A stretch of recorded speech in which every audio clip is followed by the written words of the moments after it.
Howdy and welcome back to the new old workshop. Many of you guys will recognize this space as Alec Steele's old workshop, and today we're taking it over. This is Matt Hartwig. You guys might remember Matt. Probably you do. Matt has been on my channel and on Alec's channel, and we're going to be working together making stuff out of this space. So here is what we've got planned. We want to be making stuff out of this space. I'm going to be keeping my old shop, and this space will be a more commercial manufacturing space. But before we do any of that, we have an awful lot of work to do. Thankfully, we have our very own certified forklift operator. So a lot of this stuff is going to stay, but a lot of this is going to have to go into storage. So we're just going to dig right on in. A lot of this stuff still belongs to Alec. We're going to be leasing the space from him along with the tools that we're going to be keeping in here. We'll probably bring in a couple tools of our own, but in the meantime, we're just going to try and get this space clean and ready for us to work in. All right. Now that we're back in the office, we make a checklist of the things that we need. We need a dumpster, we need Wi-Fi, we need insurance, we need a security system. Security system, yes. Ooh, natural gas and electric account transfer. We need to set up the coffee maker. You guys are on that though. I think that's it for right now. Let me get all those things signed up. Over here, there's a couple of angry bees sitting in this old pile of power hammer tooling.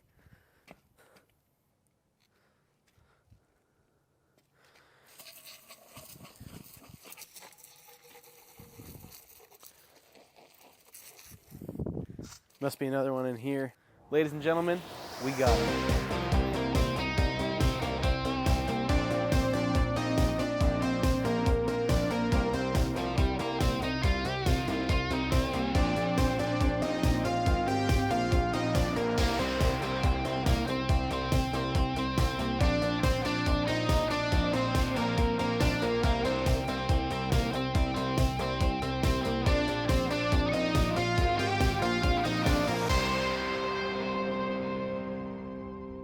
Well, it's been a couple days, and for those of you who are blessed with the keen powers of observation, you may notice that it looks a little bit different in here.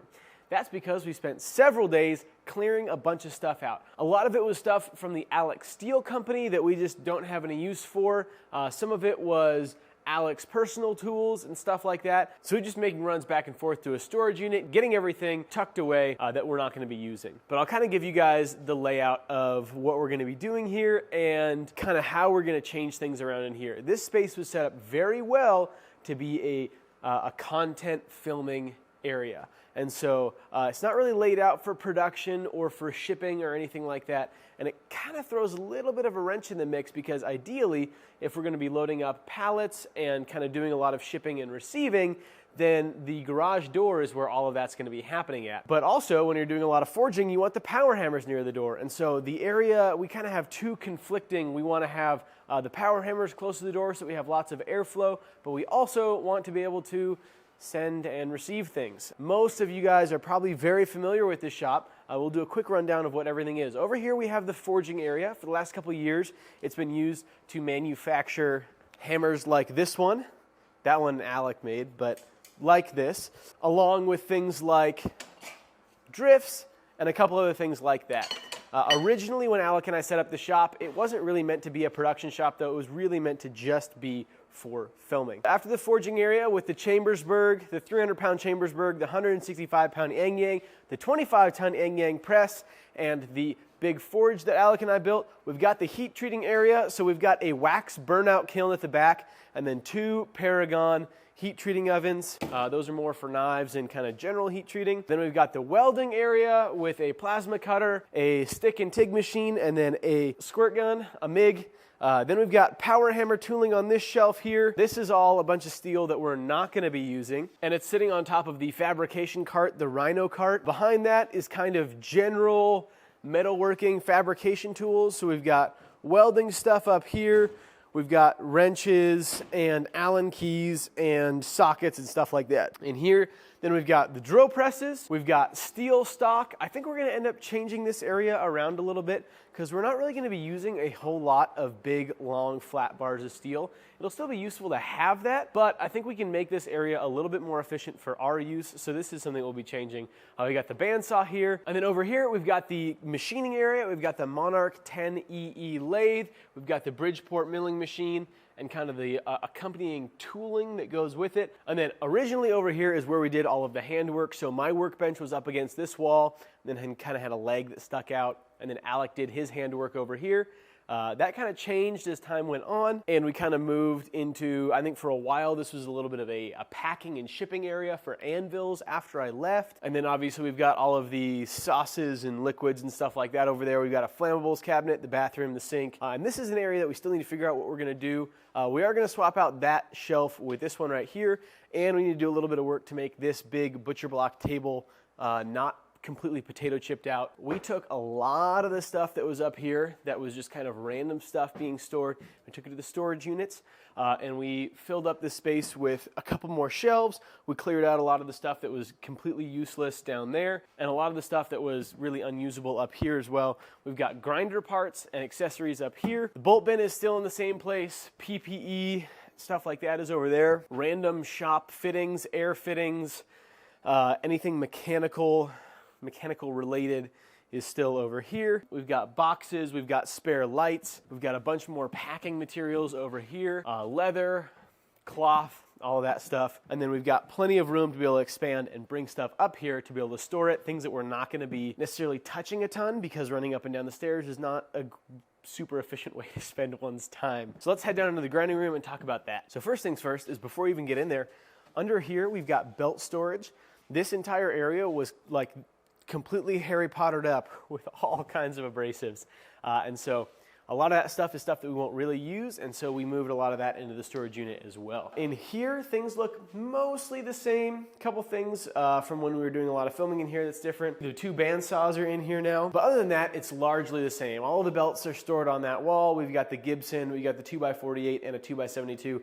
That is probably going to change. I don't think that we're going to use the 2x48 in production here. And this whole area will probably get changed as well. This is where they were doing all of the anvil grinding. So anvils would come in here, they'd get placed on the machine, they'd get ground on, get their faces cleaned up, the edges chamfered, the horns rounded out. But we're not going to be doing that, and so we will be able to use this space a little bit differently. Maybe have a sandblaster in here or something like that. But we're not totally sure yet. And then in the office, things are going to get changed up quite a bit. This area was where we had both of these two desks. It's kind of where we did like a lot of the administrative work and stuff like that. Had the coffee machine, microwave, refrigerator. We're going to change that a little bit. I think that we're going to end up probably taking these two big tables out of here. We might leave one maybe, but then turning this into more of a showroom and kind of hangout spot. So either a couch or some chairs, and then like a display case, just to make it a little bit more of a cool feeling space. Put some nice paint up on the walls, maybe trim it with like some Shoshuggi band or something cool like that. But yeah, this won't be like the main office working area. This will be coffee, showroom, cool guy zone. Guess where you just got into? Cool guy zone. And up here is where we're going to be doing kind of all of our administrative stuff. I personally really like the idea of just one big desk as opposed to like little cubicles or something like that. And we'll also have a couch and have like a little bit of more of like a hangouty kind of cool area in here. Might end up changing the lights and we need to have more electrical run up here because right now there's one outlet. And before this was like Alec's office, his jewelry area, and then it was where the product photography for the Alec Steel Co. was done, as well as the 3D printers were up here. But I think it'll be a good space for us to be able to kind of, yeah, do like a more collaborative kind of work space office-y area. A little bit removed from the noise and the bustle. There's not anybody walking through or knocking on the door unintentionally. And so it's a little bit more of an isolated area. I think it'll be very nice. Now, before we talk about what we're actually going to be doing in here in detail, let's finish up working and getting things where we want them to be.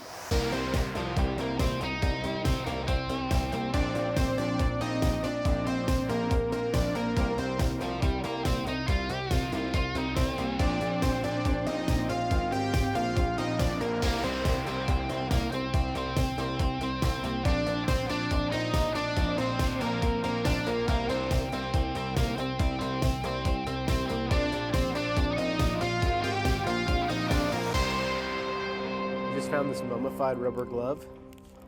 Look at this.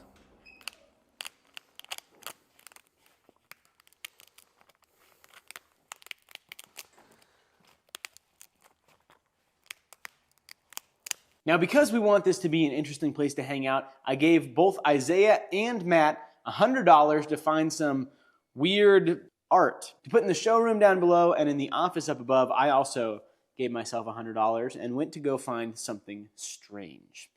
Let's circle back around and figure out what we got.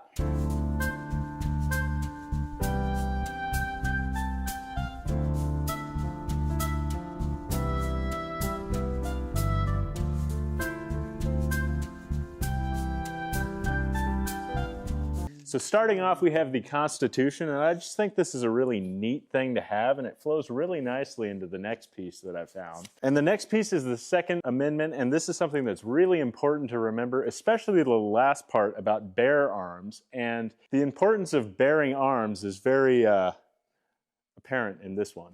All right, with the funds Will provided, I found this gem, Homeland Security, fighting terrorism since 1492. The second piece was actually a gift from Will to me several years ago.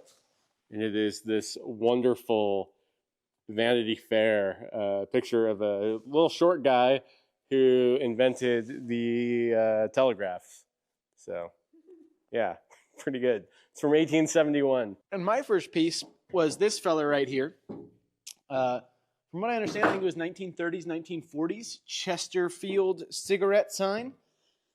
Smoking's bad for you, though, so we're keeping it up as a reminder that it's bad for you. And my second piece is this guy right here. Now, this is a very interesting piece. I personally am not fully captivated by the artwork of it, but I am very impressed by the technique. This entire thing is made out of a thin sheet of brass, and it was chasing, or repoussé is the technique of hammering and chiseling with a soft background behind sheet metal to draw pictures. And so it's a very, very impressive like European scene, which obviously we're not huge fans of Europe here, but it's still very interesting. And so I think it's a good addition. And it was only $25.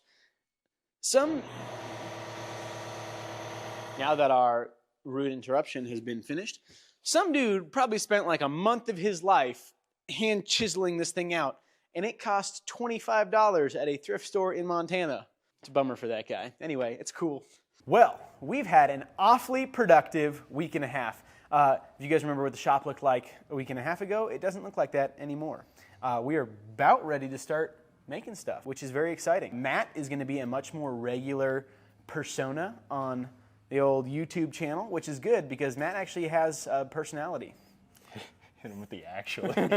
So that's gonna be a lot of fun. Matt's been a good friend of mine for years now. He originally moved up here to work with Alec and I, and then he's been doing other stuff for 3 years. Dang.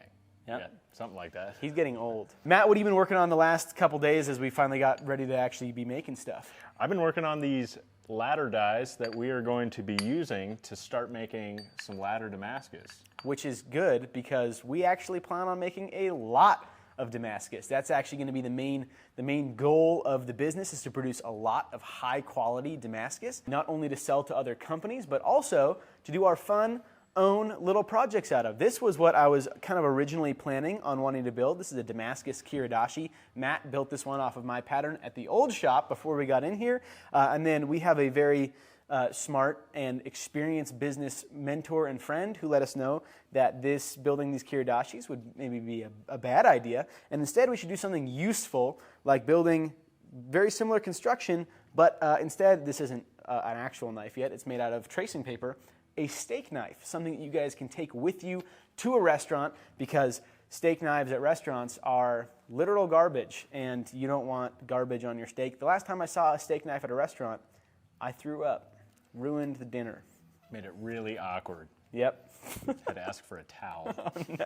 It'll be really similar construction, slender, sleek, comfortable, but just something that actually has some utility to it, more than just being a nice piece of steel. It'll be a nice piece of steel with function. So we have a lot of work before we're going to be ready to be rolling out like large quantities of steel, but we are going to get going basically as soon as we have these dies done. We got some work left to do to the rolling mill. We're going to do a whole video about building out the rolling mill so that it's ready for work. And if you guys are interested in following along with all of that, please go to the website and sign up for our newsletter. If you guys signed up for the giveaway that I did a couple weeks ago, I've already stolen your information and will be utilizing it. We did already choose the winner for the giveaway. We had about 10,000 people sign up, 10,600 or something like that, which is mind-blowing. Thank you guys. And the fellow that won it lives in the Netherlands, wherever that's at. So congratulations. His name will be up here on the screen. And we'll be getting the knife out to him very shortly. So hopefully you guys are getting excited about what we're going to be producing. I'm very, very excited to have an actual business, to be able to actually produce stuff, because I get to make very cool things, but only in small quantities. And it's been a lot of fun to be around a lot of guys that are doing actual production with real businesses. And it's exciting and very scary to jump into that realm. So I'm excited to have Matt along. I'm excited to have Isaiah along behind the camera, which he's been here the whole time. But if you guys want to follow along behind the scenes, make sure to go follow Matt on Instagram. What's your? Hartwig Blacksmithing. And Isaiah's is? Isaiah Arnold Film. Neato. And mine is Will_Stelter, but Instagram hates me, so you won't be able to find me unless you go to the Stelter Manufacturing Instagram, which is where we'll be posting the actual businessy things, and you will be able to find my profile from there. So that's about it. We've got lots more content coming up, and we've got an awful lot of work to do. I'm very excited. Marty's bored. Maybe he's excited. It's hard to tell. But thank you guys so much for following along. Thank you to our patrons for patronizing us. If you guys enjoyed this content and you want to stick around for more, go ahead and hit like and subscribe if you feel so inclined. Yeah, yeehaw. And with that, goodbye.